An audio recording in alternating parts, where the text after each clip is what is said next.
Hello and welcome back to Funeral Industry Insights, the podcast where we talk about one of life's toughest subjects and give you a little bit of an insight into the funeral industry as it is today in Australia. We've changed things around a little bit today, as you will notice. Normally we do our podcast just audio only. However, we have listened to some of our viewers who have suggested that perhaps today we do a face-to-face instead. So I am joined by Emily Dwyer here today, and she's going to ask me just a few questions and things as well. So look, today's episode is called Celebrants Clergy.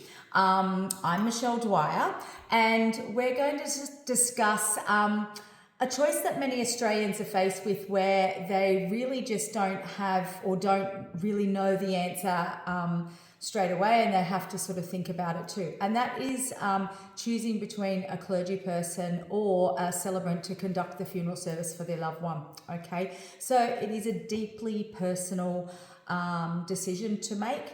And it can shape the entire tone of the funeral service itself, okay? So let's talk about what each option involves, the differences between the two, and go from there. So because, look, funerals in Australia are as diverse as the people that live here, okay? So while traditional religious funeral services still remain important to some, a growing number of people are choosing either a non-religious or a semi-religious service as well. And that's where we do see celebrants come into things. So as I mentioned, Emily is here with me today.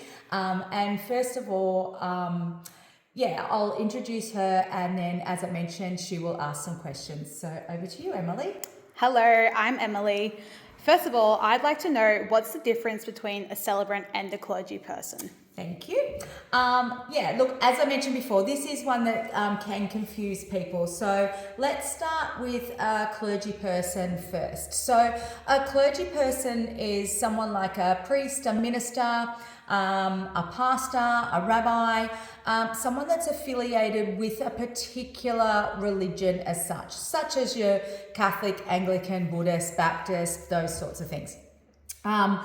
Their role is more grounded in faith, traditions, rituals, scriptures. A funeral that's conducted by a clergy person will often include like prayers, hymns, and there'll be references often to the afterlife according to their faith. Okay, so if your family member was a part of a particular religious community, then having a clergy person conduct your family member's service will probably offer the most meaningful and appropriate option. There's structure, there's ritual, as I said, there's prayers. So there tends to be a strong spiritual message that can provide comfort to families as well. So more often than not too, these services are held in a church as such as well.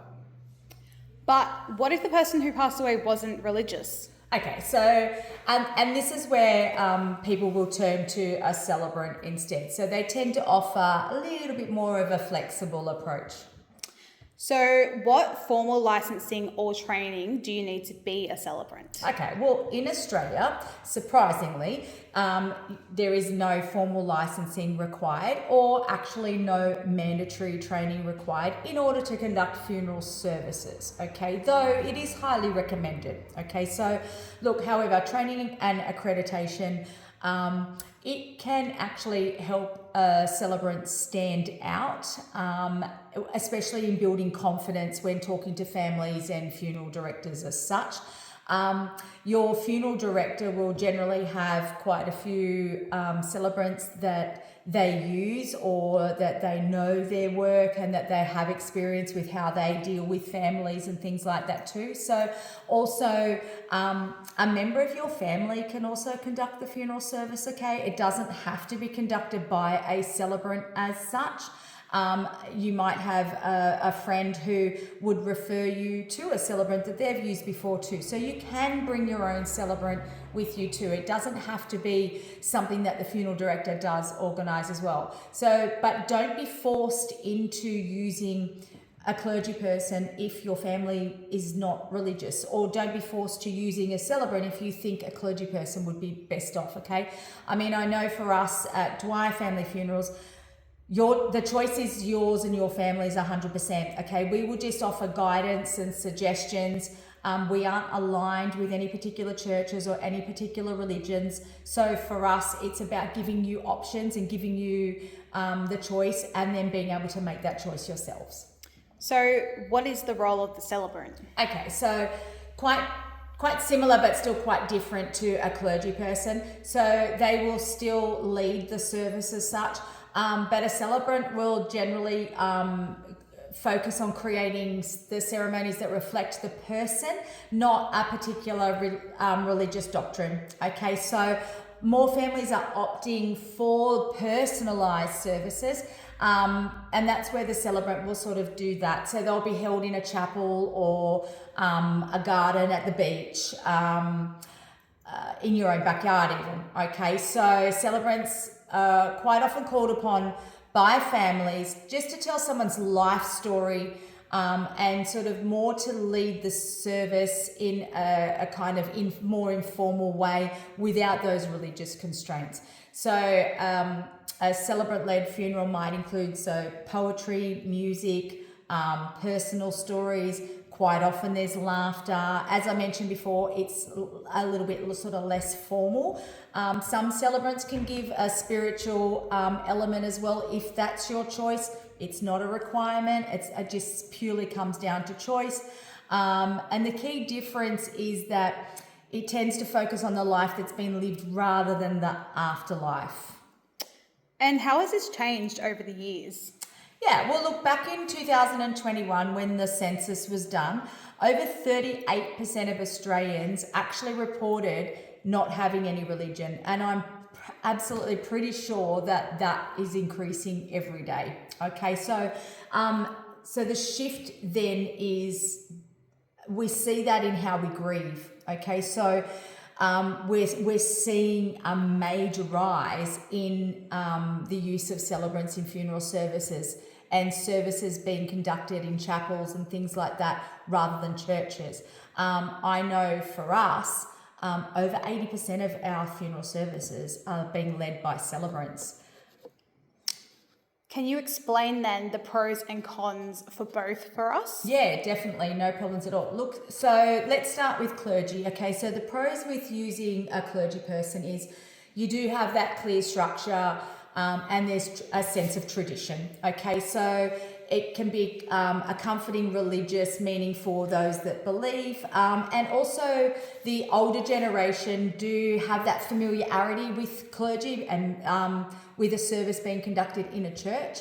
The cons side of things, look, it's more the fact that it can be quite sort of restricted, so it's a little bit less flexible as such too. So you're given a way that it's going to be run where there's not a lot of flexibility on sort of being able to sort of put your own elements into it as such. So it can sometimes feel a little bit impersonal, especially if for some reason that your family is not religious, but it's having a religious service.